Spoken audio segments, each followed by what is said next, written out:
Hi hello नमस्ते। आपका स्वागत है मिलिट्री समरी चैनल पर। इस वीडियो में हम जानेंगे रूस यूक्रेन युद्ध के बारे में जितने भी ताज़ा तरीन खबरें निकल कर आ पाई हैं बीते 24 घंटे में। आज तारीख है 3 मार्च 2026। होली का दिन है।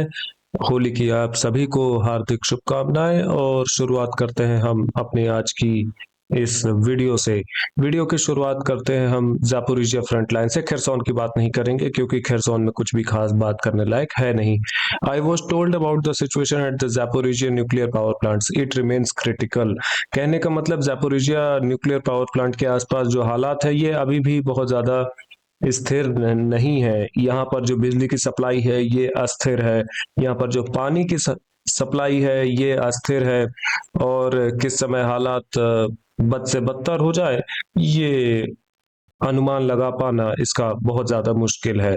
बात करते हैं सफलताओं की। आज काफी सारी सफलताएं निकल कर आई थी रूसी सेना के लिए। जापोरिजिया फ्रंट पर पहली सफलता देखने को मिलती है रिचने गांव। ये एक जो गांव आप देख पा रहे हैं जापोरिजिया फ्रंट लाइन पर ही ये पड़ता है। और वीडियो सबूत भी इसके आसपास निकल कर आए थे। और रूसी रक्षा मंत्रालय की आधिकारिक पुष्टि भी निकल कर आई थी। इन्हीं सब के आधार पर इस गांव को और इसके आसपास के जो खेत खलियान के इलाके हैं, मैदानी इलाके, इन सबको कर दिया गया है रूसी सेना के कंट्रोल में, नियंत्रण में, कब्जे में। साथ ही साथ ये एक और गांव आप देख पा रहे हैं, ये भी पूरी तरीके से कर दिया गया है रूसी सेना के नियंत्रण में। खैर यहाँ पर रिपोर्ट में 65 यूक्रेनियन सैनिकों का भी जिक्र है, इसका मेंशन इसमें किया हुआ है। ये दो गांवों की सफलता तो हमने देखी, बात यहाँ पर खत्म नहीं होती।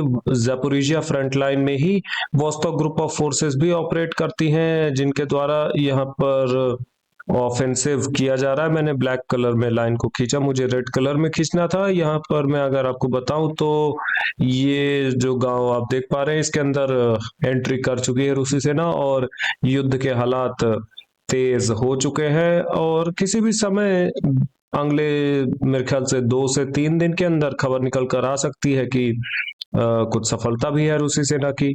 इन्हीं सब बातों के बीच में हमने कुछ एरोस भी ड्रॉ कर ली जो कि हमें बताती हैं किस तरीके से यहाँ पर ऑफेंसिव मोड में है इस समय वोस्टॉक ग्रुप ऑफ फोर्सेस। दो गांव की सफलता हमने देखी थी, उसके बाद हम दो गांव और देखते हैं। ये तीसरा गांव आपकी स्क्रीन के सामने है।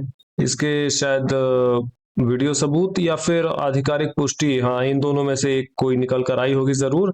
और ये चौथा गांव, एक बहुत छोटा सा गांव है लेकिन हाँ चौथा गांव ये देखने को मिल जाता है। मैं रिपोर्ट खोजने की कोशिश करूं उसके पहले एक छोटी सी सफलता मैदानी इलाके में एक और देखी गई है, ये भी रूसी सेना के खाते में जोड़ दी गई है। अब हम रिपोर्ट देखते हैं, उसके बाद हम यूक्रेनियन काउंटर अटैक्स की भी चर्चा करेंगे। इसमें अगर हम बात करें तो 350 यूक्रेनियन सैनिकों का जिक्र देखने को मिलता है बीते 24 घंटे में।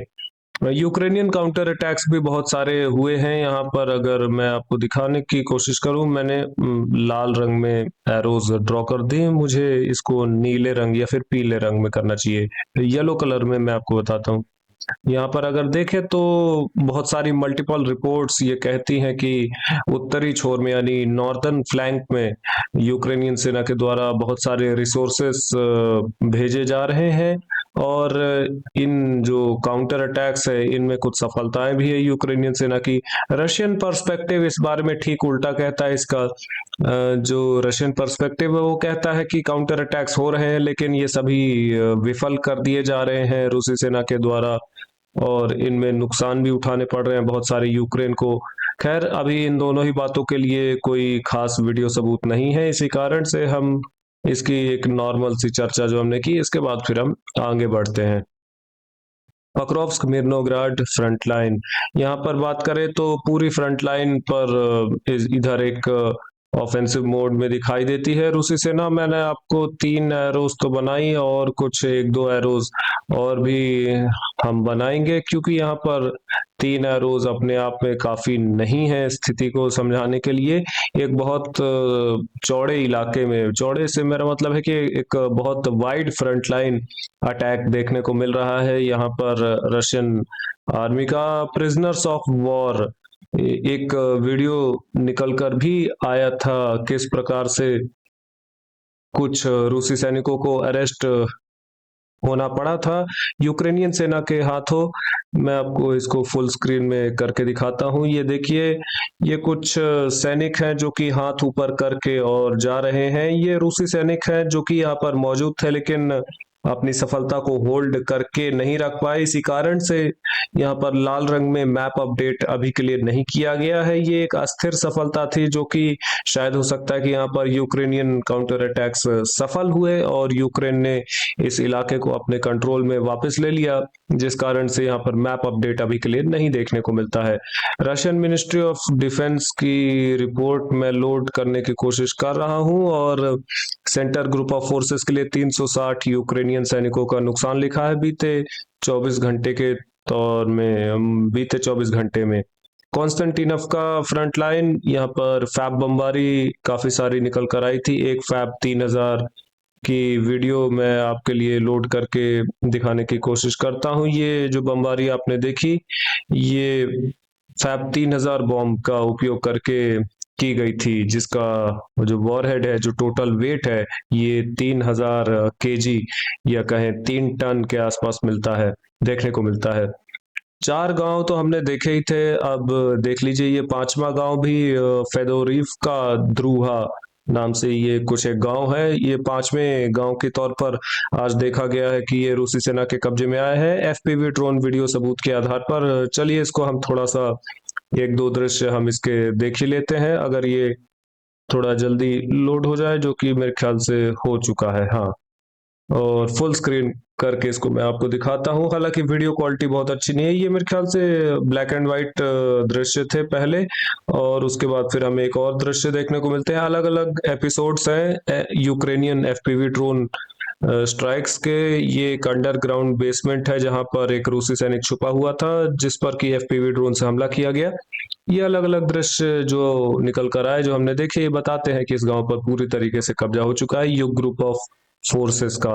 आसपास के मैदानी इलाके भी आप देख पा रहे हैं, ये कर दिए गए हैं रूसी सेना के कब्जे में। लिपीव का या ऐसा ही कुछ करके है, लिपीव का नाम से एक गांव मैप पर ऑफिशियल तौर पे लिखा हुआ है। सरकार की मान्यता प्राप्त है, इसलिए हमें इसे काउंट करना पड़ेगा। ये गांव भी पूरी तरीके से रूसी सेना के कब्जे में आ चुका है और ये संख्या निकल कर आ जाती है 6 पर। हाँ, 6 गांव रूसी सेना के कब्जे में आ चुके हैं। 2 2 4 2 6 यू ग्रुप ऑफ फोर्सेस की रिपोर्ट में 120 यूक्रेनियन सैनिकों का जिक्र लिखा है। इसमें मेंशन है नुकसान के तौर पर। सफलता यहीं खत्म नहीं होती है, मैं थोड़ा सा आगे बढ़ूंगा। पहले ज़ेपैड ग्रुप ऑफ फोर्सेस की रिपोर्ट देखूंगा। 190 यूक्रेनियन सैनिकों का मेंशन है यहाँ पर नुकसान के तौर पर। एक छोटी सी सफलता यहाँ पर बिल्कुल उत्तरी इलाके में रशिया यूक्रेन की बॉर्डर के आसपास, ये आप देख पा रहे हैं। थोड़ा सा और जूम आउट करके दिखाता हूँ। ये देखिए, यहाँ पर हम इस तरीके से जूम इन कर रहे हैं और ये जो बॉर्डर है, इसके आसपास एक छोटा सा ये इलाका लाल रंग में कर दिया गया है। एफपीवी ड्रोन वीडियो सबूत के आधार पर ये खेत खलिहान के इलाके, मैदानी इलाके कर दिए गए हैं रूसी सेना के कब्जे में। नॉर्थ ग्रुप ऑफ फोर्सेस यहाँ पर ऑपरेट करती हैं, मैं आपको बता दूं। विल्चा गांव, ये जो हम खार्किव फ्रंट लाइन की बात कर रहे हैं, खार्किव में भी अगर स्पेसिफिकली बताएं तो वोवचांस्क फ्रंट लाइन है ये। विल्चा गांव के आसपास एक सफलता पहचानी गई है यूक्रेनियन सेना के एफपीवी ड्रोन वीडियो सबूत के आधार पर। रूसी सैनिकों के ऊपर बमबारी हो रही थी यहाँ पर यूक्रेनियन एफपीवी ड्रोन्स के आधार पर, और काउंटर अटैक्स इससे स्पष्ट रूप से पहचाने जा सकते हैं। यहाँ पर काउंटर अटैक्स किए जा रहे हैं रूसी सेना के द्वारा। थोड़ा सा और आगे बढ़ते हैं तो 6 के अलावा भी हमें जरूर कुछ देखने को मिलेगा। मैं यहाँ पर आगे बढ़ूं, सुम्मी फ्रंट लाइन में तो बहुत सारे एंटी ड्रोन वॉरफेयर वीडियोस निकल कर आए थे। एक तरफ रूसी सेना के ड्रोन, दूसरी तरफ यूक्रेनियन सेना के ड्रोन। सुम्मी फ्रंट लाइन में हमें एक आखिरी सफलता आज के लिए शायद देखने को मिल जाती है। ये मेरे ख्याल से 6वां या 7वां गांव है, जितना मुझे ध्यान है। ये गांव पर पूरी तरीके से कब्जा हो चुका है रूसी सेना का, इस बात की आधिकारिक पुष्टि की गई थी। और नॉर्थ ग्रुप ऑफ फोर्सेस की रिपोर्ट में 205 यूक्रेनियन सैनिकों का जिक्र भी देखने को मिलता है। ये बॉर्डर से लगा हुआ एक बहुत छोटा सा गांव है। नॉर्थ ग्रुप ऑफ फोर्सेस ने इसको अपने कंट्रोल में ले लिया है। सऊदी अरब के साथ बातचीत हुई थी राष्ट्रपति पुतिन की, जिसमें कि हालात के बारे में चर्चा की थी और सऊदी अरब ने यह भी कहा था, सऊदी अरब के लीडर ने, कि पुतिन का एक बहुत ज़रूरी इम्पोर्टेंट रोल हो सकता है ईरान युद्ध में शांति लाने के लिए, क्योंकि मिडिल ईस्ट में जितने भी देश है, चाहे वो सऊदी अरब हो, इसराइल हो, Qatar, Kuwait, Bahrain, UAE, Iran, इन सभी देशों के साथ रूस के अच्छे संबंध हैं। इसी कारण से रूस इस ईरान युद्ध में शांति लाने के लिए बहुत कुछ कर सकता है। हालांकि मुझे नहीं लगता कि रूस यहाँ पर बहुत कुछ करने की कोशिश करेगा, क्योंकि रशिया के अपने फायदे हैं इस युद्ध में। अगर सिक्के का दूसरा पहलू देखने की कोशिश करें तो ईरान युद्ध के कारण रशिया को बहुत सारा फायदा हो रहा है। पहला तो तेल की कीमतें महंगी हो रही हैं, इससे रूस को और ज्यादा फायदा होगा तेल बेचकर। दूसरा, यहाँ पर यूक्रेन को हथियार की सप्लाई कम हो रही है, ये भी रूस के लिए एक फायदे वाली बात है। दोनों तरफ से रूस के लिए फायदा ही फायदा है ईरान युद्ध को। अगर हम देखें तो 136 अटैक ड्रोन्स का उपयोग किया था रूसी सेना ने हमले करने के लिए बीते 24 घंटे में। जेलेंस्की ने यहाँ पर एक ऑफर दिया है जो मिडिल ईस्ट के देश हैं इनको, कि आप पुतिन पर प्रेशर डालिए कि 30 दिन का एक सीज फायर, अस्थाई सीज फायर 30 दिन का, 30 डेज का करें। इसके बदले में हम आपको सिखाएंगे कि कैसे आप ईरानियन ड्रोन से अपनी रक्षा कर सकते हैं। खैर, इनकी अपनी अलग सोच विचारधारा है। क्या मिडिल ईस्ट के देश ये इस बात पर ध्यान देंगे? आप लिखकर बता सकते हैं अपनी राय कमेंट्स में। जेलेंस्की के और भी स्टेटमेंट थे यहाँ पर कि रूस ज़ापोरिजिया और निप्रो राज्य में और एडवांस करने की कोशिश करेगा, बहुत लंबे समय से इसकी तैयारी कर रहा है।